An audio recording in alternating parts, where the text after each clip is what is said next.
The last thing my mother ever said to me before I slammed the door and didn't look back was, "You'll deserve every struggle you face." And I did, for a while. My name is Charlie. I was 17 when I left home with a trash bag full of clothes, $26, and a heart full of rage. I slept on couches that smelled like weed and ramen. I worked night shifts at a gas station and mornings at a diner. I went hungry more times than I can count, but I never went back. Not once. And now, tonight, I'm standing in my own foyer, barefoot on heated marble, sipping a glass of wine that costs more than my first month of rent back then. The house is quiet, sleek, glass-panelled, modern. Everything I once dreamed of when I was sleeping in my car behind the community college. Then the doorbell rings. I freeze. It's 9:42 p.m. I wasn't expecting anyone. Aidan would have texted. Sawyer always calls first. I pad across the floor, heart ticking a little faster. I check the camera feed on my phone. And there she is. Cassandra. Hair still perfectly teased, lips lined like she's on her way to brunch, instead of standing outside her estranged daughter's house at night, with a suitcase in one hand and entitlement in both eyes. I open the door but don't step aside. "Wow," she breathes, as if she's just returned from a long vacation. "Took you long enough." She tries to move past me, but I don't budge. Her suitcase bumps into my ankle. "I need to come in," she says. "We need to talk." I glance past her. A car idles at the curb. Colin leans against it, arms crossed, smirking like this is all some kind of game. Of course he's here, of course. "What are you doing here?" I ask. Cassandra sighs like I'm the one being dramatic. "We were evicted. The bank took the house. Your brother's been through enough already, and I had nowhere else to go. You have friends. They've all turned their backs. Vanessa's in Europe. I thought..." She pauses, eyes scanning the entryway behind me. "I thought, maybe just for a few days." I laugh, it's short, sharp. "You thought wrong." Her face hardens. "Charlie, don't be like this. You owe us." My jaw tightens. "I owe you." She steps forward again, hand on the doorframe like she owns it. "Everything you are, every success, every dollar, you owe to how I raised you. I made you strong." "No," I say quietly. "You made me disappear." Her eyes flicker. "Don't be dramatic." "I'm not." I lean forward. "You raised a prince and disowned your queen." Her lips press into a line. "So, that's it? You're going to let your family sleep on the street?" Colin looks comfortable. I nod toward the car. "He can drive you to a motel. We don't have money for that." Should have thought of that before co-signing his 5th loan. The air between us thickens. She's still standing there like she's waiting for me to snap out of it, to fall back into the role of the dutiful daughter, the backup plan, the fixer. But I don't move. "I'm not heartless," I say, "but I'm not stupid either." Her eyes narrow. "You think you're better than us now?" "No," I say, stepping back just enough to start closing the door. "I've always been better. You just never noticed." The door clicks shut. I stand there, hands still on the knob, chest rising and falling. Through the frosted glass, I see her silhouette hesitate, then turn away. I don't sleep much that night. I stare at the ceiling and count every crack in the paint. I think about 17-year-old me sitting on a bus bench in the rain, wondering if I'd made the biggest mistake of my life. Turns out I made the best one. By morning, Colin's car is parked directly outside the gate. He's got a coffee in one hand and sunglasses on like this is some kind of stakeout. I watch him from the upstairs window. Sawyer walks in with a bag of croissants and stops mid-step. What the hell is he doing here? Trying to guilt me, I mutter. Should I call security? I hesitate. Yeah, do it. She pulls out her phone without another word. That's why I keep her around. No questions, just Action. As the SUV from private security rolls up, Colin steps out of his car, arms raised like he's being arrested. He starts yelling something about being my brother, about how I'm heartless and selfish and cold. I sip my coffee and watch the guards escort him off the property. Sawyer raises an eyebrow. That felt good? I nod. Better than therapy. She smirks. You're gonna need more croissants. I laugh, and it feels strange, like my face forgot how to do it. The thing is, I didn't block them out of cruelty. I did it out of survival. Because when you grow up in a house where love is conditional and loyalty is currency, you learn real fast that family isn't blood. It's boundaries. And mine just got reinforced. Cassandra came back the next day. This time she didn't knock. She stood at the gate in a beige trench coat, like she was auditioning for a soap opera, arms folded, lips pursed. Colin leaned against the fence, texting like this was just another Tuesday. I watched from the upstairs balcony, phone in hand, thumb hovering over Sawyer's contact. Then she looked up and saw me. Charlie, she called, voice syrupy sweet. Can we talk like grown-ups? I didn't answer. She raised her voice. I'm not here to fight. I just want to explain. I walked downstairs, opened the front door, and stepped outside. The air was crisp, the kind of cold that makes your skin sting a little. Cassandra's eyes lit up like I'd just given her a hug. I'm not letting you in, I said before she could speak. She sighed, dramatic as ever. We were evicted. Colin's loans defaulted. I co-signed because he needed help, and now the bank's taken everything. I glanced at Colin. You co-signed all his loans? She nodded like it was noble. He's been through so much. College didn't work out, and then the startup. Startup? I cut in. He had a brilliant idea, just needed some time and support. You know how hard it is for young men these days. I blinked. He's 28. Cassandra waved a hand. Age doesn't matter when you're chasing dreams.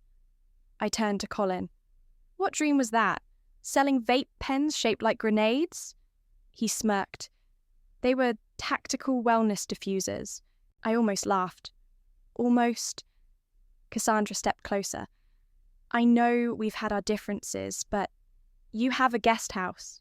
You could let us stay there just until we figure things out. I shook my head. No. Her face dropped. Charlie, be reasonable. You want reasonable? I asked. Let's talk about how you used my college fund for his braces. That was years ago, she snapped, and he needed them. His teeth were a mess. So was my bank account. You always figured it out? She said, like that was a compliment. You've always been the strong one. I stared at her. That's not love. That's abandonment with a pretty name. She blinked fast, like she might cry. But no tears came. Just that same old expression. Part pity, part pride, all manipulation. You think I had it easy raising 2 kids alone, she said. I did what I had to do. No, I said. You did what you wanted to do. And you wanted Colin to be the golden boy. Colin scoffed. You're still bitter, huh? Thought you'd be over it by now. I turned to him. I'm not bitter. I'm just done. Cassandra reached out, but I stepped back. Everything you are, she said, is because of how I raised you. I smiled, but it didn't reach my eyes. No, everything I am is in spite of how you raised me. I turned and walked back inside. She didn't follow. Later that night, I sat on the couch with Sawyer, my assistant, and the closest thing I have to a sister. She was halfway through a bottle of wine, legs tucked under her like she owned the place. She actually said you owe her, she asked, mouthful of popcorn. Word for word. Sawyer rolled her eyes. That woman taught you pain, not love. She's not entitled to your peace. I leaned my head back, staring at the ceiling. She really thinks I'll cave. Because you always did before, Sawyer said. But you're not that girl anymore. I didn't answer. My phone buzzed, a text from an unknown number. Vanessa. She's still your mother, Charlie. Don't forget that. I showed it to Sawyer. She snorted. Vanessa? That woman once tried to sell diet pills at your graduation party. I laughed, then went quiet. My fingers tapped against the wine glass. You okay? Sawyer asked. I nodded slowly.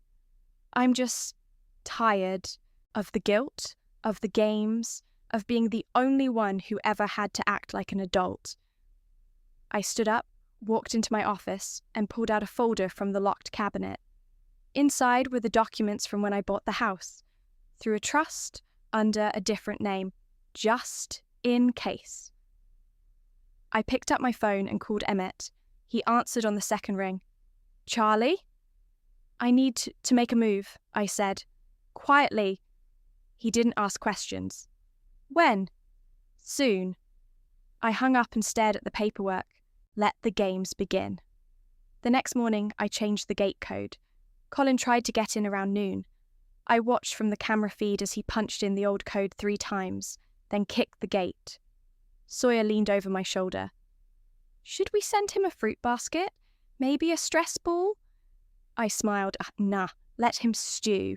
She grinned. You're colder than me. I love it. But it wasn't about being cold. It was about being clear. They taught me that love was conditional, that help was a currency I had to earn, that I was only valuable when I was useful. Now, I'm not useful. I'm unavailable. And for the first time in my life, I'm okay with that.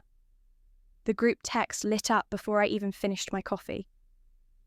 Vanessa, I just don't understand how you could turn your back on your own mother.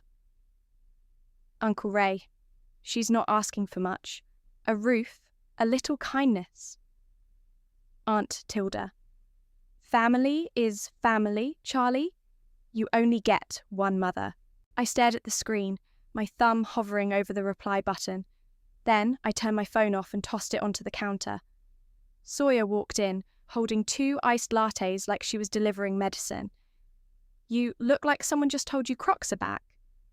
Worse, I muttered. The guilt train has left the station. Let me guess. Vanessa's the conductor. And Ray and Tilda are in first class. Sawyer set the drinks down and leaned against the island. You know what I think? I think they're all scared. Because if you can cut off Cassandra, it means they're not untouchable either. I didn't say anything. She tilted her head. What did she do to make you this done?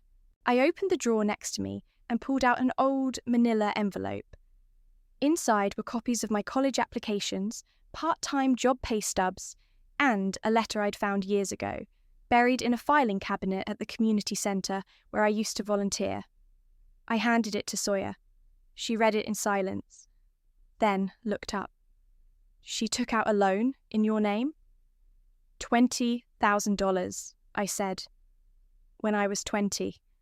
I didn't find out until I tried to buy my first car, and the bank laughed me out the door. Sawyer's mouth opened, then closed. What did she use it for? Colin's second round of braces, and a jet ski. She blinked. A jet ski? Apparently, he needed joy in his life. Sawyer sat down hard. Okay, that's not just bad parenting. That's identity theft. I nodded. I didn't press charges. I was scared. I didn't want to make it worse. She stared at me. You've been walking around with this for how long? Too long. Sawyer stood up, grabbed her phone, and started typing. You need to burn her down. I raised an eyebrow. What are you doing? Drafting an email to every family member who just called you heartless. I hesitated.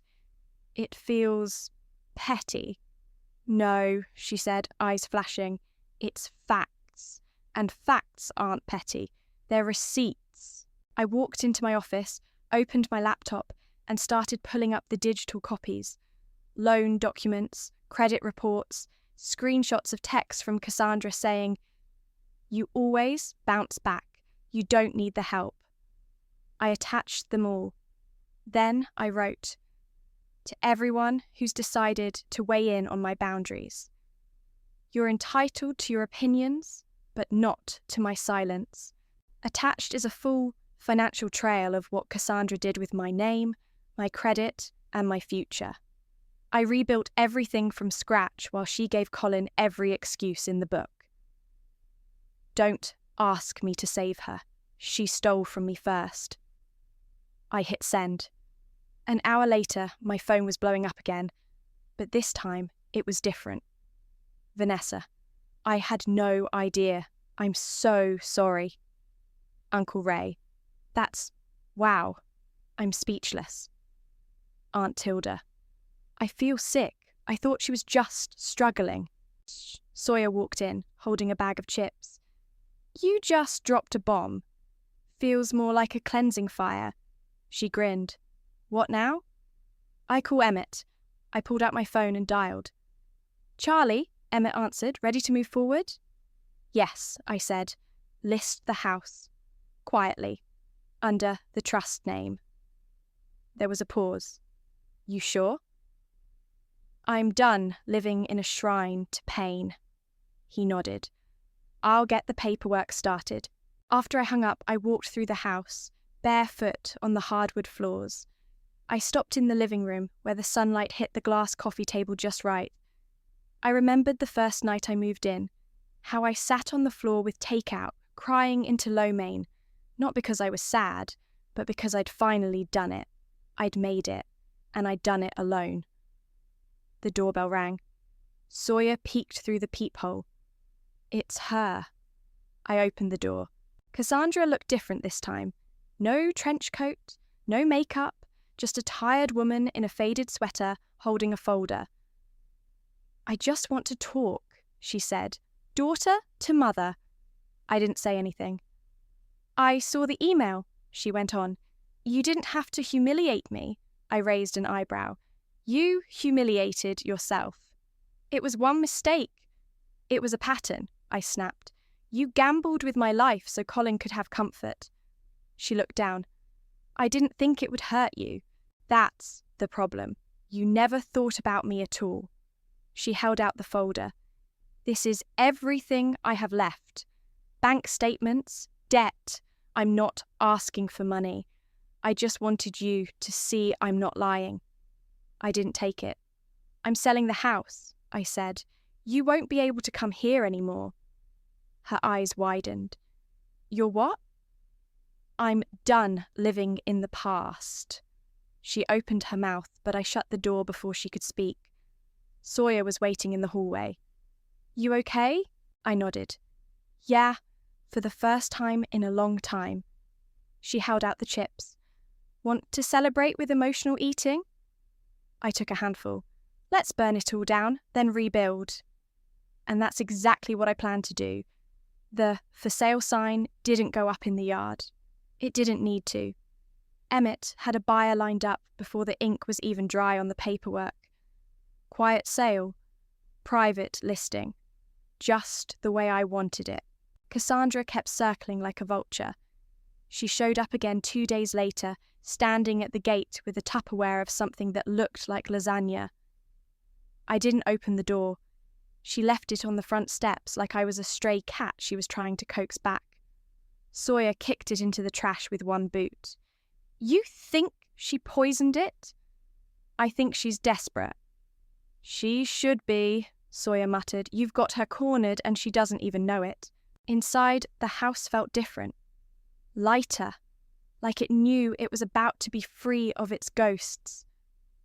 I walked through the rooms that night, barefoot, trailing my fingers along the walls.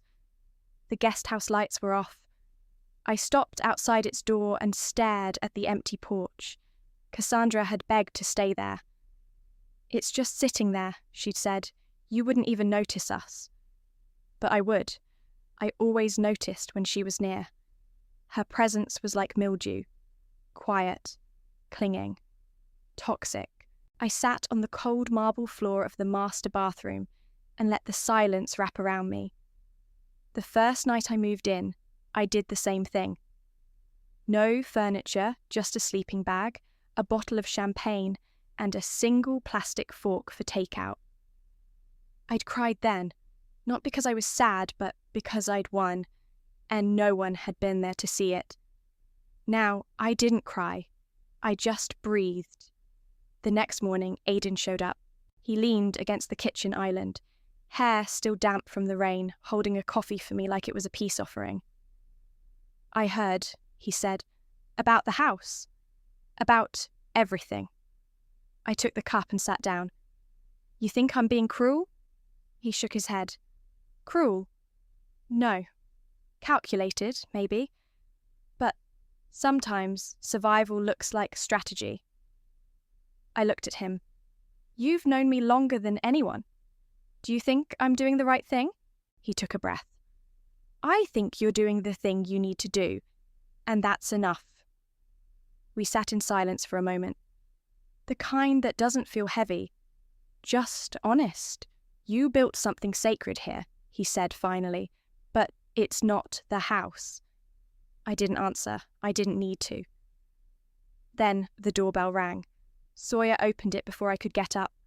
"Oh, for the love of—" Cassandra stood there. No lasagna this time. Just tears. "I just want to talk," she said, voice cracking.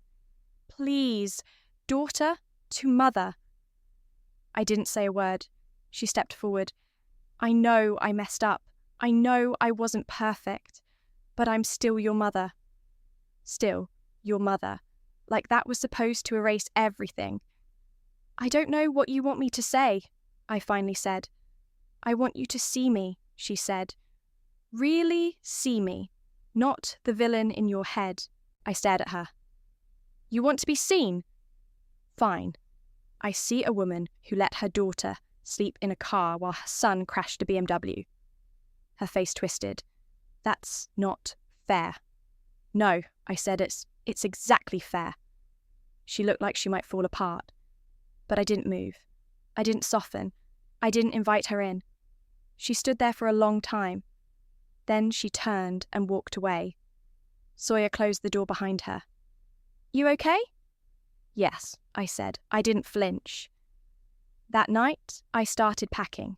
Books first, then photos, then the little things that made the place feel like mine. Candles, mugs, throw blankets Sawyer always stole. I left the guest house key on the kitchen counter. The next morning, I met with Emmett to finalise the sale. He slid the papers across the table. "You sure you're ready?" he asked. I signed. "I've been ready." He nodded. "The buyer moves in Monday." I walked out of the office feeling £10 lighter. When I got home, Cassandra was waiting again. This time with a rental truck idling behind her. She smiled when she saw me. "I knew you'd come around." I didn't say anything, just walked past her into the house and came back out with a printed folder. She opened it confused. Inside was a map. A list of women's shelters, a prepaid phone card, a bus pass. "You'll need this more than a throw pillow," I said. Her smile dropped. "What is this?" "It's help," I said. "The kind you never gave me." Colin stepped out of the truck, looking around. "Where's the key to the guest house?" "There isn't one," I said. "We're moving in," he said, like it was already decided. "No," I said. "You're moving on." Cassandra's voice cracked. "You're really doing this?" "I already did." She looked at the truck, then back at me. "You're abandoning your family." "No," I said. "I'm setting them free." I walked back inside before she could respond. Sawyer met me at the door. "Did you just hand her a map to a shelter?" "Yep." She blinked. "That's iconic." I smiled. It's closure. And this time I didn't feel guilty. Not even a little. I hadn't stepped foot in the storage unit in years. It smelled like dust and old cardboard. I clicked on the overhead light and stood there, staring at the boxes stacked like forgotten chapters of my life. High school notebooks, a broken lamp, a shoebox labelled "Important." I pulled it down and opened it. Inside were old documents, crumpled papers, and a folder with my name scribbled across the front in my mother's handwriting. I sat on the cold concrete floor and started flipping through. Bank statements, loan forms, a credit application from when I was 20, with my name, my social, my forged signature. I froze. The loan wasn't just for Colin's braces. It was bigger. A second mortgage, taken out in my name, signed by Cassandra, paid directly to her. I stared at the paper like it might catch fire. Then, I took a photo of every page. By the time I got home, my hands were shaking. Sawyer looked up from the couch. "You okay?" I dropped the folder on the table. "She took out a mortgage in my name." Sawyer's eyes widened. "You're kidding." I shook my head. "She forged everything. I didn't even know it existed." She opened the folder, flipping through the pages. "This is criminal. She didn't just screw me over," I said. "She built her life off my name." Sawyer looked up. "You need to confront her." I nodded. "I'm done playing nice." I didn't call first. I drove straight to the motel where they were staying, one of those roadside ones with flickering signs and curtains that never fully close. Colin opened the door, shirtless, holding a bag of chips. "Oh, look who finally showed up." "Where is she?" He stepped back. Inside, Cassandra was sitting on the edge of the bed, folding laundry that didn't look clean. "Charlie," she said, surprised, "is everything okay?" I held up the folder. "You want to explain this?" She blinked. "What is that?" "You know what it is. You took out a mortgage in my name. You forged my signature." Her face went pale. I only did it because we were desperate." I stepped forward. "You stole from me." "You were always going to make it," she said quickly. "You didn't need the money. You always figured things out." I laughed. It was sharp and humorless. "You mean I survived? That's not the same thing." Colin stood up. "It was just a mistake. You're overreacting." I turned to him. "A mistake is forgetting someone's birthday. This was fraud." Cassandra stood. "I paid it back, eventually. We didn't mean to hurt you." "You didn't mean to get caught," I snapped. She looked at me, eyes glassy. "You have everything now. Why are you still angry?" "Because you left me with nothing when I needed you most. And now you want me to pretend it didn't happen?" She opened her mouth, but I cut her off. "You know what I remember?" I said. "My 17th birthday, sitting at the kitchen table while you cooed over Colin's new motorcycle. You gave him a key. You gave me silence." Colin rolled his eyes. "You're still mad about that?" I turned to him. "You've been handed everything your whole life, and you still managed to ruin it." He stepped forward. "You think you're better than us?" "No," I said. "I know I am." Cassandra's voice cracked. "I was doing the best I could." "No," I said. "You were doing what was easiest, and I was the easiest one to sacrifice." I dropped the folder on the bed. "Keep it. Frame it. It's the last gift you'll ever get from me." I walked out. By the time I got home, I knew what I had to do. I sat at my desk and opened a new email. To Family Group. Subject: Receipts. If you're still wondering why I won't help Cassandra, here's your answer. Attached is a full trail of documents showing how she stole my identity, forged my name, and left me drowning in debt while she played house with Colin's dreams. I rebuilt my life without her. I owe her nothing. Don't ask me to save her. She stole from me first. I attached the photos, hit send. Sawyer walked in just as I closed the laptop. "Did you do it?" I nodded. "It's done." She sat beside me. "How do you feel?" "Lighter." My phone buzzed, one message after another. Vanessa. "I had no idea. I feel sick." Uncle Ray. "I'm sorry, Charlie, truly." Aunt Tilda. "I won't ask again. I'm so sorry." I leaned back in my chair. Sawyer raised her glass of wine. "To karma." I clinked mine against hers. "To consequences," And for the first time in years, I didn't feel like I was the one being punished. The "for sale" sign never touched the lawn. Emmett handled everything under the trust name, just like I asked.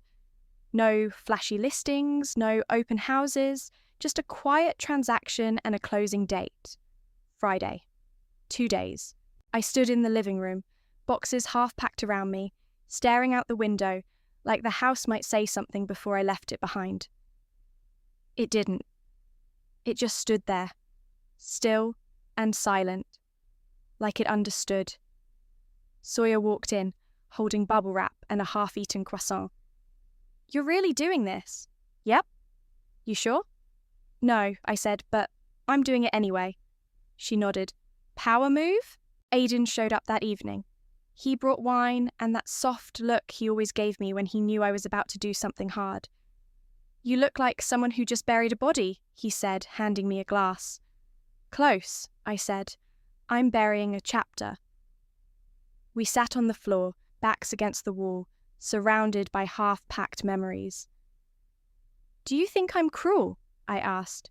He looked at me serious now. "No. I think you're tired.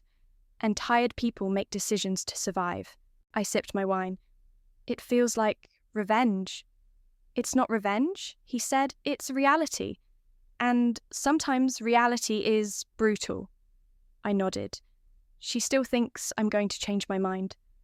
"She doesn't know you anymore." "She never did." The next morning, I was taping up a box when I heard the rumble of a truck outside. I peeked through the blinds. Cassandra, again, this time with a rental truck. She was standing at the curb, clipboard in hand, like she was supervising a move. Colin was unloading boxes from the back. Sawyer walked up behind me.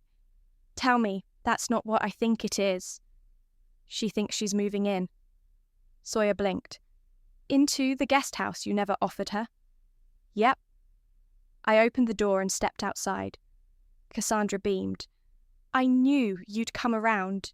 Colin waved from the truck. "Took you long enough." I didn't smile. "What are you doing?" She held up the clipboard. "We're moving in, just until we get back on our feet. I figured you had a change of heart." "You figured wrong." Her face twitched. "Charlie, come on. You can't still be angry." "I'm not angry," I said. "I'm finished." Colin dropped a box on the curb with a loud thud. "You're seriously going to do this? After everything?" I walked back inside and returned with a manila folder. Cassandra took it, confused. "What's this?" "A map to a shelter," I said. "You'll need it more than a throw pillow." She opened it, eyes scanning the contents. Bus routes, shelter addresses, a prepaid phone card, a list of low-income housing offices. Her face fell. "You're kicking us out. You were never invited." Colin stepped forward. "You think you're better than us?" "I don't think," I said. "I know." Cassandra's voice cracked. "You're abandoning your family. You abandoned me when I was 17, I said. You told me to make it on my own. Looks like I did that. And then some." She went quiet. Colin kicked the side of the truck. "Unbelievable." "You're right," I said. "It is." I turned and walked back inside. Sawyer stood in the foyer, arms crossed. That was savage. It was necessary. We watched from the window as Cassandra stood frozen, still holding the folder. Colin paced, yelling something I couldn't hear. Then, slowly, they started loading the boxes back into the truck. No one said goodbye. No one waved. I closed the curtain. That night, I finished packing. I took photos of the empty rooms, not for nostalgia, but for proof.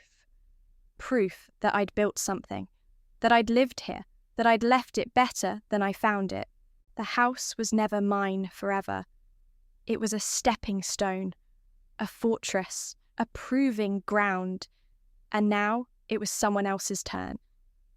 Friday morning, the moving trucks pulled in. I stood on the porch as the new owners arrived. A young couple, baby in arms, eyes wide with excitement. They smiled and waved. I smiled back. As I walked to my car, I didn't look back. Not once. The moving trucks pulled up just as the sun broke through the clouds. I stood on the sidewalk, keys in hand, watching strangers carry boxes into what used to be my house. The new owners were already inside, laughing, pointing at things, their baby squealing in someone's arms. It was surreal, seeing life move in where I'd only ever tried to survive. Then, I heard it. "What is going on?" Cassandra's voice cut through the air like a blade. I turned slowly. She was standing at the curb, hair wild, eyes wide, mouth open like she'd just discovered her name wasn't on the guest list to a party she thought she was hosting. Colin was behind her, arms crossed, jaw clenched. I didn't say anything. I just stood there. "You sold the house?" she shrieked. "Without even telling us?" "There was no us," I said calmly. "What about the guest house?" she snapped. You said nothing about selling the guest house." "It's part of the property," I said. "Always was." She stepped closer. "You let us believe—" "No," I interrupted. "You assumed. That's different." Colin stormed forward. "You're unbelievable. You're just going to walk away? Let strangers live here while your family's out on the street?" "You're not on the street," I said. "You're just not on my street." Cassandra's face twisted. "You abandoned your family. Again." I didn't flinch. "You forged my name," I said. "Took out loans in my name. Used my credit to fund Colin's life. And when I left, you told me I deserved to struggle." "That was years ago," she hissed. "And yet, here we are," I said. "You're still expecting me to clean up your mess." She looked around like someone might come to her defense. But no one did. Colin threw his hands up. "You think you're so righteous now? Just 'cause you've got money?" "No," I said, "because I have boundaries, and you hate that you can't break them anymore." He scoffed. "You're cold." "I'm healed," I said. "That's what it looks like." Cassandra stepped forward, voice low. "You'll regret this. One day you'll need us." I laughed. "I needed you when I was 17. You slammed the door. I've been fine ever since." She stared at me, eyes hard. But there was something else underneath. Panic, like she was realizing the game was really over. I turned and walked toward my car. Aidan was leaning against it, arms crossed, watching everything unfold. "You okay?" he asked. "Yeah," I said. "Just wrapping up a long chapter." He opened the passenger door for me. I tossed my bag in the back and slid into the seat. Cassandra shouted something behind us, but I didn't turn around. Aidan started the engine. "Want to go see your new place?" "Please." We pulled away, the moving truck shrinking in the rearview mirror. Cassandra stood frozen on the sidewalk, Colin pacing behind her, both of them looking like they'd just been evicted from their own fantasy. I didn't feel bad. I felt free. The condo was smaller, newer, full of light. No ghosts, no memories, no weight. Aidan carried in the last box, while I stood in the kitchen, barefoot on cool tile, smiling for no reason. He leaned against the counter. "You did it." "I did. You feel different?" I nodded. "Yeah, lighter." He watched me for a second. "You know, I'm proud of you." I looked at him.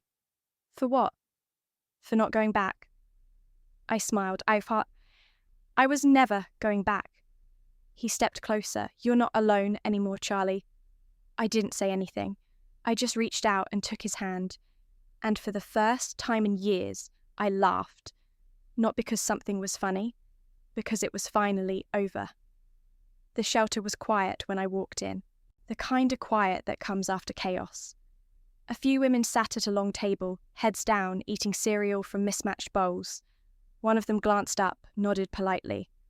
I nodded back. Julie met me near the front desk. She wore a faded hoodie and had a clipboard tucked under one arm. "You're Charlie," she said, smiling. "Thanks for coming."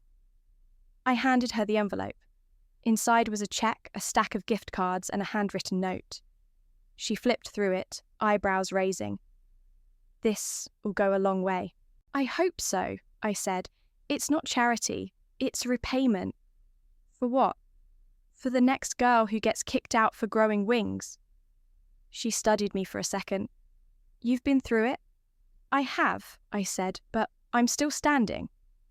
Jolie nodded. That's the part that matters. I left before anyone could ask me to stay. I didn't want a tour. I didn't need to see the rooms or the kitchen or the bulletin board full of job postings. I already knew what it felt like to live in survival mode. I just didn't live there anymore. Outside, the air was warm, the kind of warmth that makes you believe maybe things can start again. My phone buzzed, a message from Vanessa. FYI, Cassandra's been couch hopping. No one's letting her stay more than a couple days. Colin skipped town, left a trail of debt. I stared at the screen. No gloating, no satisfaction, just confirmation. Karma doesn't need to announce itself. Sometimes it just shows up with a suitcase and no place to land. I drove past the old house on the way home. The new owners had painted the door a soft blue. A little girl rode her bike in the driveway, streamers flying from the handlebars.